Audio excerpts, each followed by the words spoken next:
In the coming weeks, I'm going to reach a personal milestone in my journey for self-improvement. Sometime in the summer of 2015, I finally decided to put my foot down, and I made the decision that I was sick and tired of being weak, introverted, and lazy. Up until that point, I had made it through life with minimal effort. I relied heavily on the support of others around me whenever I faced the roadblock in my life, and all my free time was spent indoors playing video games. When I think back on those years, it's kind of embarrassing because I would crumble in the face of adversity. I had never really faced anything difficult in my life, and because of that, I never built any character, work ethic, or good habits. Eventually, everyone around me started to grow up. My friends that finished university began to climb the corporate ladder of success, while I was left behind mastering Call of Duty in my parents' basement. We dusted that guy. A few years after that was around the time I discovered self-improvement, and I finally decided to make a positive change in my life. Now, being viewed as weak or lazy is never a good thing, but being introverted isn't as simple. For some reason, the word introvert has a negative connotation associated with it.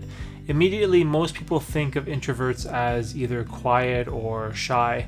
However, if you do some searching for the characteristics of an introvert, you can see that words like reliable and calm show up. And being a reliable and calm person, I think, are great qualities you can have. Now, before I go any further, I just want to say that the ideas I'm about to share are things that worked for me. Everyone is different, and we all have our own set of characteristics and circumstances. What worked for me might not necessarily work for you, but hopefully my past experiences can provide you with some value or help inspire you to start a self-improvement journey of your own. Okay, so that's definitely not going to work.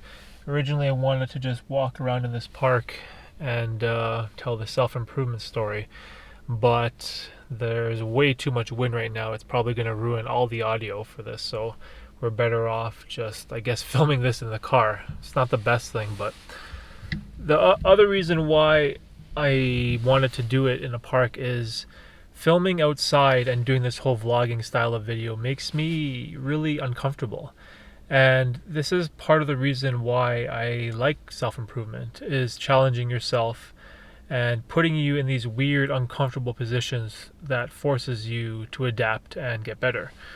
And when I did start making the decision to go to the gym and improve my health, what it did was, in the beginning, I had no idea what I was doing.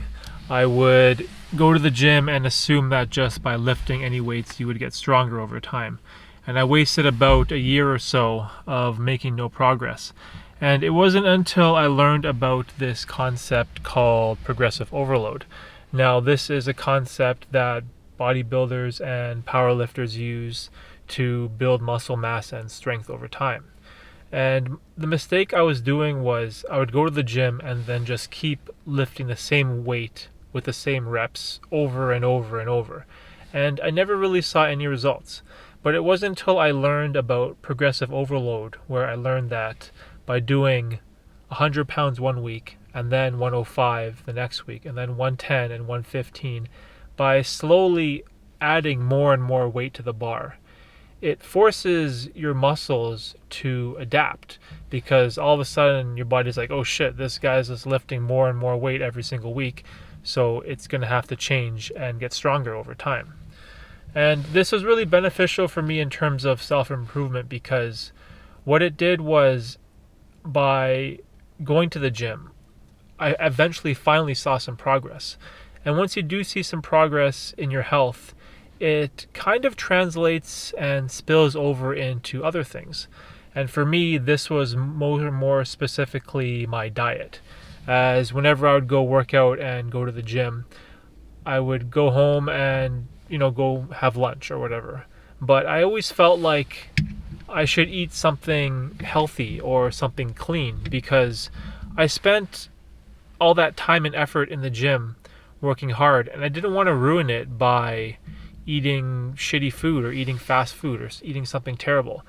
And when you do get into general self-improvement, these things kind of just synergize with one another.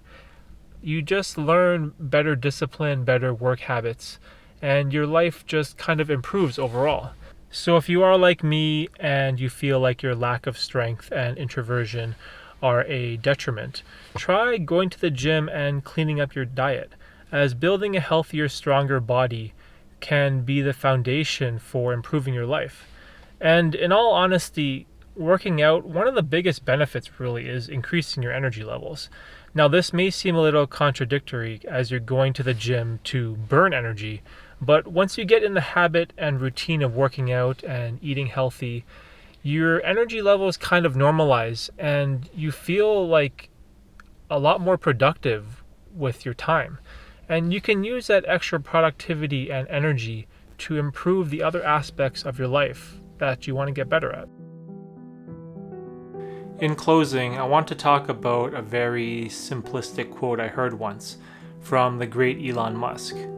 He said, "I think it is possible for ordinary people to choose to be extraordinary."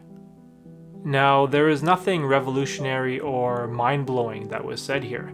His message is exactly the opposite. Becoming great or doing something meaningful in this world comes down to one simple decision. It's a choice. At the end of the day, we are all just people, breathing the same air, living on the same planet, in the same universe, and the only difference between that homeless guy on the corner or Oprah Winfrey are the choices that they made. There are plenty of examples of people who started in the gutter, with no advantages in life, no opportunities, but they eventually worked their way out of that environment and turned their negative situation into something positive.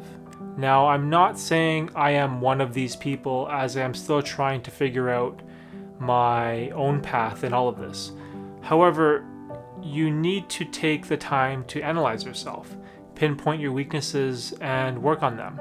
For me personally, this was going to the gym to get stronger and working on my introversion to become more confident. And I know that there is a fine line between confidence and arrogance, which I am very aware of. Trust me, by no means do I believe I am better or stronger than anyone. The best I can bench press is 185 pounds, which is probably baby weight for anyone with the same height and weight as me. And that's okay. It's important to be self-deprecating sometimes and to be able to laugh at yourself. Regardless of that, my confidence comes from knowing how weak I was when I started to where I am now. And I'm confident that I can continue to grow and improve myself as long as I stay in my lane and remain consistent. So hopefully you guys enjoy this video. Just know that trying to change and improve yourself is one of the hardest commitments you can make. But in the end, with time, it will all be worth it. And that's pretty much it. I'll see you guys next week, and thanks for watching.